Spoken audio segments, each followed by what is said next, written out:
Hello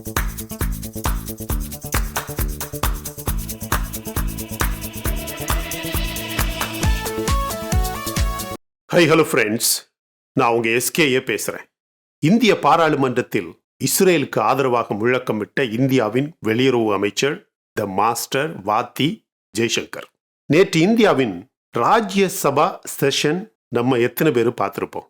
ஒரு சில வாரங்களுக்கு முன்பு இந்தியாவின் வெளியுறவு அமைச்சருக்கு இந்தியாவின் பாராளுமன்றத்தின் ராஜ்யசபா அவையில் அந்த சபையால் மிக முக்கியமான ஒரு நோட்டீஸ் கொடுக்கப்பட்டது.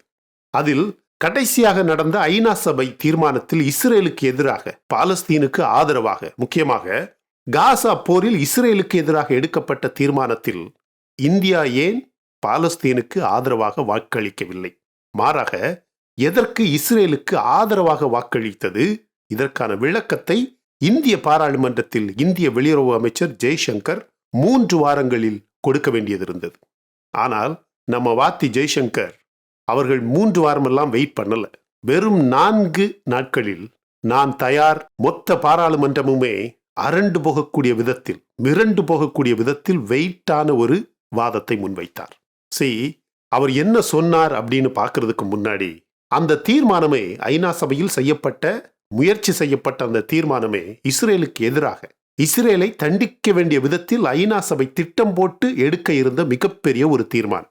அமெரிக்காவை தவிர மற்ற எல்லா நாடுகளுமே இந்த தீர்மானத்தை ஆதரித்து இஸ்ரேலுக்கு எதிராக வாக்களித்தது. ஆனால் அமெரிக்காவின் தடையில்லா அதிகாரம், அதாவது வீட்டோ பவர் என்று சொல்லக்கூடிய ஒரு அதிகாரத்தை பயன்படுத்தி அந்த தீர்மானத்தை நிறைவேற்றாமல் இஸ்ரேலுக்கு ஆதரவு கொடுத்து அந்த தீர்மானத்தை அமெரிக்கா ரத்து செய்தது, ஐநா சபை ரத்து செய்தது. ஆனால் இந்தியா வாக்களிக்காமல் அந்த தீர்மானத்திலிருந்து ஒதுங்கிக் கொள்வதாக அறிவித்தது.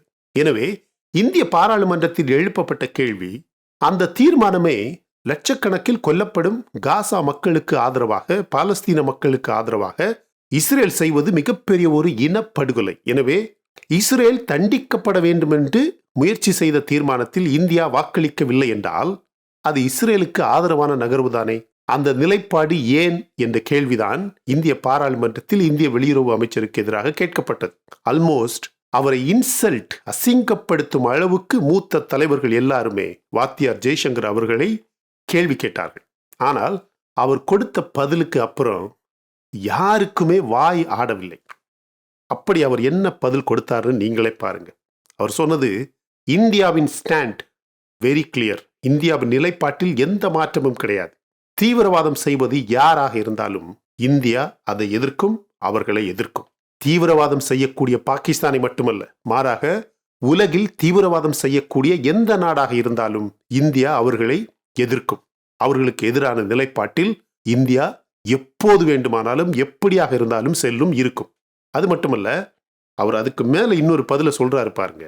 ஐநா சபையில் ஐநா சபையில் கொடுக்கப்பட்ட தீர்மானம் 100% ஒருதலைபட்சமாக தயாரிக்கப்பட்ட ஒரு தீர்மானம். ஃபார் எக்ஸாம்பிள், அந்த தீர்மானத்தில் இஸ்ரேலுக்கு எதிராக ஹமாஸ் பயங்கரவாதிகள் சென்ற வருடம் அக்டோபர் 7 செய்த மிருகத்தனமான, பயங்கரவாதத்தனமான செயல் பற்றி, கொலைகள் பற்றி, பல ஆயிரக்கணக்கான மக்கள் ஒரே நாளில் கொல்லப்பட்டதை பற்றி ஒரு வார்த்தை கூட இல்லை.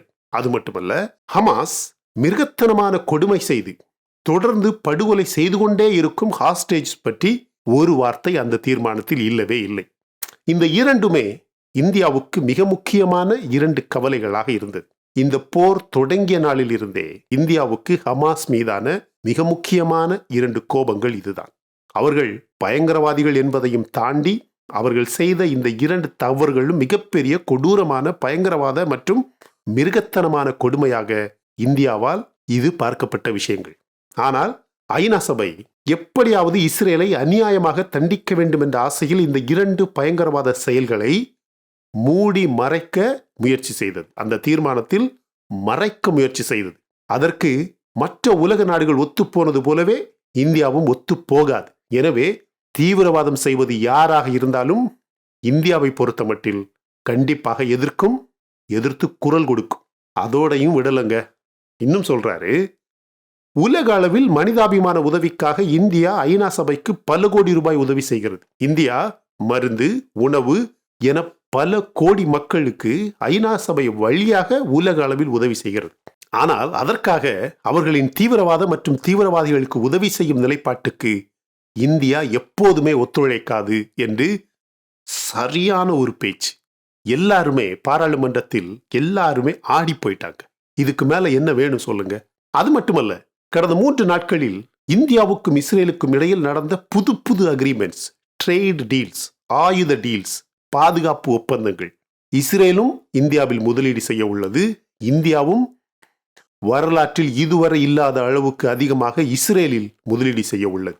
இஸ்ரேலின் எக்கானமி மினிஸ்டர் நேற்று இந்தியாவின் வெளியுறவு அமைச்சர் ஜெய்சங்கரை சந்தித்து trade, technology, investments and innovations என பல முக்கியமான திட்டங்களை பேசியுள்ளார்கள். பாதுகாப்பு சம்பந்தப்பட்ட விஷயங்களில், ஆயுத சம்பந்தப்பட்ட விஷயங்களில் எந்த அளவுக்கு புதிய புதிய நவீன தொழில்நுட்பங்களையும் இனோவேஷன்ஸ் கண்டுபிடிப்புகளையும் அதிநவீன ஆயுதங்களை எப்படி தயாரிக்கலாம் என்று 2 நாடுகளுமே பேசிக்கொண்டதாக செய்திகள் வெளியாகியுள்ளது. Jaishankar meets Israel economy minister Nir Barkat, discuss trade, technology and investments cooperations. இந்தியாவுக்கும் இஸ்ரேலுக்கும் புதிய கனெக்டிவிட்டிக்கான திட்டங்கள் செய்துள்ளார்கள். ஏற்கனவே இந்தியாவுக்கும் இஸ்ரேலுக்கும் இடையில் மிகப்பெரிய ஒரு எக்கானமிக் காரிடார் திட்டமிடப்பட்டுள்ளது. 1992ஆம் ஆண்டிலிருந்தே இந்தியா இஸ்ரேல் உறவு மிகவும் பலமாக உள்ளது. முக்கியமாக ஆயுத மற்றும் பாதுகாப்பு சம்பந்தப்பட்ட உறவு இன்னும் பலமாக உள்ளது, மிக பலமாக உள்ளது. இந்த 2 பேருக்குமே இருக்கக்கூடிய ஒரு காமன் மிகப்பெரிய எதிரி, எனிமி யாரு என்ன அப்படின்னு கேட்டீங்கன்னா தீவிரவாதம். அப்படியானால் பாகிஸ்தான் மட்டும் கிடையாது, தீவிரவாதம் செய்வது யாராக இருந்தாலும் இந்தியா அவர்களை எதிர்க்கும். தற்போது பங்களாதேஷ் நடக்கக்கூடிய இந்திய எதிர்ப்பு நடவடிக்கைகள், இந்தியாவுக்கான ஒரு குறிப்பிட்ட மதத்திற்கு எதிர்ப்பான நடவடிக்கைகளை இந்தியா எப்படி தடுப்பது, அதற்கான திட்டங்களும் யோசனைகளும் தந்திரங்களும் இஸ்ரேலால் கொடுக்கப்பட்டது. ஏற்கனவே பாகிஸ்தானுக்கு எதிராக, பாகிஸ்தான் செய்யக்கூடிய தீவிரவாதத்திற்கு எதிராக இஸ்ரேலும் இந்தியாவும் பல ஆயிர திட்டங்கள் செய்துள்ளது இதுவரைக்கும். அது காஷ்மீராக இருந்தாலும் சரி, ஜம்முவாக இருந்தாலும் சரி, லடாக்காக இருந்தாலும் சரி, இந்தியாவுக்குள்ளேயே எங்கெங்க தீவிரவாதிகள் எப்படிப்பட்ட யோசனைகளையும் திட்டங்களையும் தந்திரங்களையும் செய்கிறார்களோ அது எல்லாத்தையுமே இந்தியாவும் இஸ்ரேலும் இணைந்து கவனித்து தீவிரவாத எதிர்ப்பு நடவடிக்கைகளை தொடர்ந்து செஞ்சுக்கிட்டே இருக்கு. அதுபோலவே தற்போது பங்களாதேஷில் இந்தியாவுக்கு எதிராக, இந்திய மக்களுக்கு எதிராக, இந்து மக்களுக்கு எதிராக செய்யப்படும் ஒவ்வொரு நகர்வுகளையும் இனிமேல் இஸ்ரேலும் இந்தியாவும் கவனிக்கும். எதிர் நடவடிக்கைகளை, எதிர் திட்டங்களை கண்டிப்பாக செய்யும் என்று 2 பேருமே பேசிக்கொண்டதாக செய்திகள் வெளியாகியுள்ளது. உடனடியாக அமெரிக்காவில் உள்ள ரெப்ரசன்டேட்டிவ்ஸ் பங்களாதேஷுக்கு செல்ல ஆரம்பித்து விட்டார்கள். இந்தியாவுக்கு ஆதரவாக, இந்தியாவின் மக்களுக்கு ஆதரவாக, இந்துக்களுக்கு ஆதரவாக பங்களாதேஷுக்கு சென்று மிகப்பெரிய பேச்சு நடவடிக்கைகளை தொடங்க ஆரம்பித்து விட்டார்கள். இந்தியாவின் பாதுகாப்பு சம்பந்தப்பட்ட ஏற்பாடுகளை இனிமேல் யாருமே தடுக்க முடியாது. இந்தியாவின் ஆயுத சம்பந்தப்பட்ட ஏற்பாடுகளை இனிமேல் யாருமே தடுக்கவும் முடியாது, தவிர்க்கவும் முடியாது.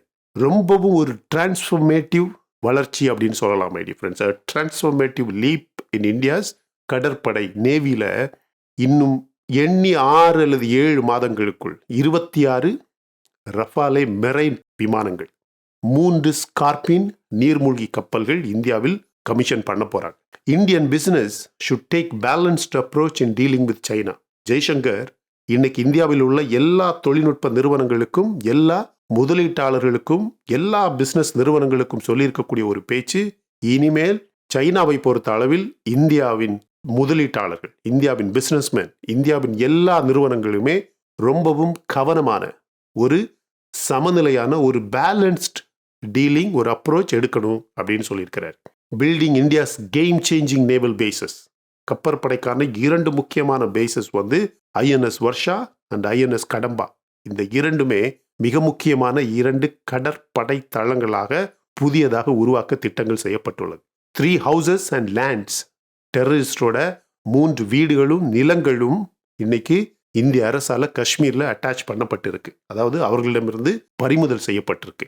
நேபாள் பிரைம் மினிஸ்டரும் சைனாவும் இன்னைக்கு புதிய அக்ரிமெண்ட், அந்த பிஆர்ஐ திட்டம் இருக்கு பாத்தீங்களா, அதற்கு ஆதரவான புதிய அக்ரிமெண்ட் இன்னைக்கு செஞ்சிருக்காங்க. ஆனா நேபாள் பிரைம் மினிஸ்டர் ஓலி சொல்றாரு, லோன் எல்லாம் நாங்க சைனா கிட்ட இருந்து எடுக்க மாட்டோம். ஏன்னா அவனுங்க தான் ஸ்ரீலங்கா, பாகிஸ்தான் இது மாதிரியான நாடுகளை பார்த்து கொஞ்சம் திருந்துறான்னு நினைக்கிறாங்க. ஆனா திருந்தல. பிஆர்ஐ திட்டத்தை ஆதரிப்பாங்களாம், ஆனா லோன் எடுக்க மாட்டாங்களாம். 2மே ஒன்று தான் ஃப்ரெண்ட்ஸ். பிஆர்ஐ திட்டத்தை ஆதரிக்கிறதும் லோன் எடுக்காம இருக்கிறதும் 2மே ஒன்று தான். அதுக்கு லோன் எடுத்துக்கிட்டு அதுக்கப்புறமா அடிமையாகலாம். இது இப்போ பிஆர்ஐ திட்டத்தை ஆதரிக்கிறான் அப்படின்னு சொல்லி உடனடியாகவே அடிமையாகிறது. Police attach property of active terrorist in south Kashmir. ஏற்கனவே சொன்னது தான், காஷ்மீரில் பல தீவிரவாதிகளோட நிலங்களையும் வீடுகளையும் பறிமுதல் செய்ய ஆரம்பிச்சிட்டாங்க. ஆர்மி சோல்ஜர்ஸ் வந்து இன்னைக்கு காஷ்மீரில், அதாவது ஜம்மு அண்ட் காஷ்மீர் பூஞ்ச் பகுதியில் சந்தேகப்படுற மாதிரி யார் இருந்தாலும் சுட ஆரம்பிச்சிட்டாங்க. வேற என்ன பண்ணுறது? அது பங்களாதேஷ்லேருந்து வர்றானா, நேபாளிலேருந்து வர்றானா, எங்கேருந்து வர்றானுன்னே கண்டுபிடிக்க முடியல. ஆனால் தீவிரவாதிகளாக இருக்கிறானுங்க. இன்னைக்கு அமெரிக்காவின் காங்கிரஸ்மேன் ஒரு ஆள் வந்து பங்களாதேஷுக்கு, நம்ம ஹிந்து மைனாரிட்டிக்கு ஆதரவாக பங்களாதேஷை எதிர்த்து பங்களாதேஷில் நடக்கக்கூடிய தினசரி கொடுமைகளுக்கு எதிராக இன்னைக்கு பேச போயிருக்கிறார். இஸ்ரேலும் இந்தியாவும் இன்னொரு பக்கம் பங்களாதேஷுக்கு எதிராக, பங்களாதேஷில் நடக்கக்கூடிய அநீதிகளுக்கு எதிராக, வயலன்ஸுக்கு எதிராக திட்டங்கள் போட்டிருக்கிறாங்க. இன்னைக்கு யூகே கவர்மெண்ட் வந்து மிகப்பெரிய ஒரு டிராவல் தடை போட்டிருக்கு. பங்களாதேஷுக்கு யாருமே டிராவல் பண்ணக்கூடாது, ஏன்னா அங்கே நிறைய டெரர் அட்டாக்ஸ் நடக்கு அப்படின்னு இன்னைக்கு யூகே ஒரு பேன் பண்ணியிருக்கு. ஆனால் பங்களாதேஷில் உள்ளவங்க என்ன பேசுகிறானுங்க தெரியுமா? நாங்கள் இந்தியாவை கூட சேர்ந்து இருக்க ட்ரை பண்ணுறோம், இந்தியாவுக்கும் பங்களாதேஷுக்கும் இருக்கக்கூடிய உறவை வந்து அதிகமாக வளர்ப்பதற்காக முயற்சி செய்கிறோம். ஏன்னா இந்தியாவின் உதவி வேணும், இந்தியாவில் உள்ள எல்லா இன்வெஸ்ட்மெண்ட்டும் அங்கே போகணும். என்ன கேட்டிங்கன்னா, இந்தியா இந்த நேபாள், பங்களாதேஷ், பக்கத்தில் இருக்கிற ஸ்ரீலங்கா, இது மாதிரியான நாடுகளுக்கு எந்த பணத்தையுமே பம்ப் பண்ணக்கூடாது. ஆப்கானிஸ்தான் போன்ற நாடுகளில் எந்த மாதிரியான முதலீடுகளையும் பண்ணக்கூடாது. நல்ல நாடுகளை பக்கத்தில் வச்சுக்கணும். இந்த இஸ்ரேல் மாதிரியான நாடுகளில் நம்ம முதலீடு பண்ணோம்னா 300-400% லாபம் கிடைக்கும். ஆனால் நம்ம சொல்கிற இந்த மாதிரியான நாடுகள், இந்த பங்களாதேஷ், நேபாள், ஆப்கானிஸ்தான், இவனுங்கெல்லாம் எல்லையில் இருக்கிறானுங்க அப்படிங்கிறது ஒரே ஒரு காரணத்துக்காக இது மாதிரியான ரோக் நாடுகளுக்கிட்ட நம்ம பணத்தை போய் முதலீடு பண்ணோம்னா நமக்கு கிடைக்கிறது என்ன தெரியுமா? நஷ்டம் மட்டும் கிடையாது, திருப்பி இவனுங்களை நம்ம தான் பார்க்கணும். அது கடன் கிடையாது. இந்த தர்ம பிரபு அப்படிங்கிற ஒரு முறையில் இவனுங்களுக்கு தானமாக கொடுக்கக்கூடிய பணம் எவ்வளவு? பல billion dollar, my dear friends. எத்தனை வருடங்களாக, பல 100 வருடங்களாக பண்ணுறோம். இதை எத்தனை வருடம், எத்தனை காலம் தான் இப்படியே பண்ணிக்கிட்டே இருக்க முடியும்? இன்னைக்கு இஸ்ரேல் சொல்கிற மாதிரி, ஜெய்சங்கர் இன்னைக்கு பாராளுமன்றத்தில் பேசின மாதிரி, தீவிரவாதம் செய்யக்கூடியது யாராக இருந்தாலும் எதிர்க்கணும், அழிக்கணும். சும்மா தண்டனையோட அப்படியே விட்டுறக்கூடாது, மொத்தமாக அழிக்கணும். ஏன்னா தீவிரவாதம் அப்படிங்கிறது வேரோடு அறுக்கப்பட வேண்டிய விஷயம். சும்மா கிளைய இலைய இந்த தோலை வெட்டி விடுற மாதிரி வெட்டி விட்டோம்னா அது திருப்பி திருப்பி திருப்பி திருப்பி இந்த ஆக்டோபஸ் மாதிரி, லாப்ஸ்டர் மாதிரி, ஏதோ ஒரு இனம் மாதிரி, ஏதோ ஒரு மான்ஸ்டர் மாதிரி திரும்ப திரும்ப திரும்ப வளர்ந்துக்கிட்டே தான் இருக்கும். அதனால தான் இஸ்ரேல் சொல்லுது, மொத்தமாக அழிக்கணும். இந்தியா அதை கண்டிப்பாக பண்ணணும். பங்களாதேஷில் உள்ளவனை அடித்து அவன் இருக்க வேண்டிய இடத்துல you have to make him sit in his own place. உனக்கு இதுதான்டா இடம் அப்படின்னு அவனை உட்கார வைக்கணும். பாகிஸ்தானையும் உட்கார வைக்கணும். பாகிஸ்தானை உட்கார வச்சு பல வருடங்கள் ஆயிடுச்சு. ஏதாவது வாழை ஆட்டுறானா? முடிஞ்சா டெய்லி அல்லது ஒரு வாரத்துக்கு அல்லது ஒரு மாதத்துக்கு இத்தனை தீவிரவாதிகள் அப்படின்னு அங்கேருந்து அனுப்பிக்கிட்டே இருக்கிறான். நம்ம சுட்டு கொண்டுக்கிட்டே இருக்கிறோம். வேற என்ன பண்ண முடியும் சொல்லுங்க? இதே மாதிரி தான் பங்களாதேஷில் உள்ளவங்களையும் அடித்து உனக்கு இதுதான்டா இடம் அப்படின்னு உட்கார வைக்கணும். அதுக்கான திட்டங்களை இந்தியாவும் இஸ்ரேலும் ஆரம்பிச்சிருச்சு. ஜெய்சங்கர் பாராளுமன்றத்தில் பேசுகிறத வச்சே நம்ம கண்டுபிடிக்கலாம் இந்தியாவும் இஸ்ரேலும் என்னென்ன திட்டங்கள் போடுறாங்க அப்படின்னு. வரக்கூடிய முதலீடுகளை பாருங்க, இந்தியா இஸ்ரேலில் செய்யக்கூடிய முதலீடுகளை பாருங்க. உங்களுக்கு விஷயம் தெரியுமா? இந்தியா வந்து ஓரளவுக்கு ரஷ்யா கிட்டேருந்து ஆயுதங்கள் வாங்குறத நிறுத்த ஆரம்பித்து விட்டது. சும்மா ஒரு நட்பு, ஒரு ரிலேஷன்ஷிப்பை மெயின்டைன் பண்ணணும் அப்படிங்கிற ஒரே ஒரு காரணத்துக்காக தான் ஆங்காங்கே கொஞ்சம் கொஞ்சம் அப்பப்போ ஆயுதங்களை வாங்கிக்கிட்டு இருக்கே தவிர, இப்போ அமெரிக்கா, பிரான்ஸ், இஸ்ரேல் இந்த 3 நாடுகளிடமிருந்து மட்டும்தான் அதிகமான ஆயுதங்களை வாங்குறதா இருந்தா முடிந்த அளவுக்கு அதிகமான ஆயுதங்களை இந்தியாவிலேயே தயாரிக்கணும் அப்படிங்கிற முடிவு இந்திய இராணுவத்திற்கும் அரசுக்கும் இருக்கு. அது போக கண்டிப்பாக வெளியேந்து தான் வாங்கணும், இம்போர்ட் பண்ணி தான் ஆகணும் அப்படின்னு இருக்கக்கூடிய ஆயுதங்களை இனிமேல் இந்தியா, அமெரிக்கா, பிரான்ஸ், இஸ்ரேல் இந்த 3 நாடுகளிடமிருந்து மட்டும்தான் வாங்கும். எனவே இந்தியாவும் இஸ்ரேலும் செய்யக்கூடிய அந்த தீவிரவாதத்திற்கு எதிராக செய்யக்கூடிய திட்டங்களை இனிமே யாருமே தடுக்க முடியாது. ஃப்ரெண்ட்ஸ், ஜெய்சங்கர் பேசியிருப்பது, அதை பற்றி நீங்கள் என்ன நினைக்கிறீங்க? அவருடைய போல்டான ஒரு ஸ்பீச். தீவிரவாதம் செய்கிறது யாராக இருந்தாலும் இந்தியா எதிர்க்கும். அதுக்கு ஐநா சபையாக இருந்தாலும் நேட்டோவாக யாராக இருந்தாலும் இந்தியா அதற்கு ஒத்து போகாது, அதற்கு அடி பணியாது, கண்டிப்பாக எதிர்த்தே தீரும் அப்படின்னு பேசியிருக்கிறார். இப்போ புரியுதா?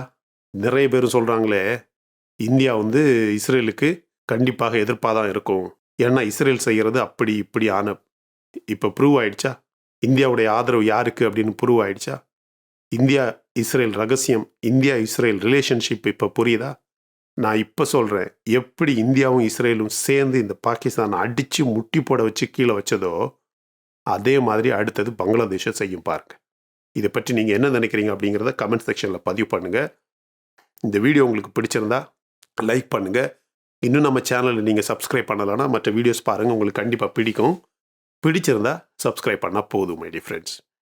Thank you so much my dear friends for watching all my videos and supporting my channel. Until I come back with my next awesome video, it's bye bye from Suresh. Stay safe, stay positive, stay active and stay fit. And always dream big in your life. நம்மளால எப்பவுமே எதையுமே எங்கேயுமே சாதிக்க முடியும் அப்படின்னு நம்ம first நம்பணும் my dear friends. And as I always say, please take care of your parents at your home. உங்கள் அப்பா அம்மாவை உங்கள் வீட்டிலே வச்சு நல்லா சந்தோஷமாக பாதுகாப்பாக பார்த்துக்குங்க my dear friends. Because it's very very very important. Thank you.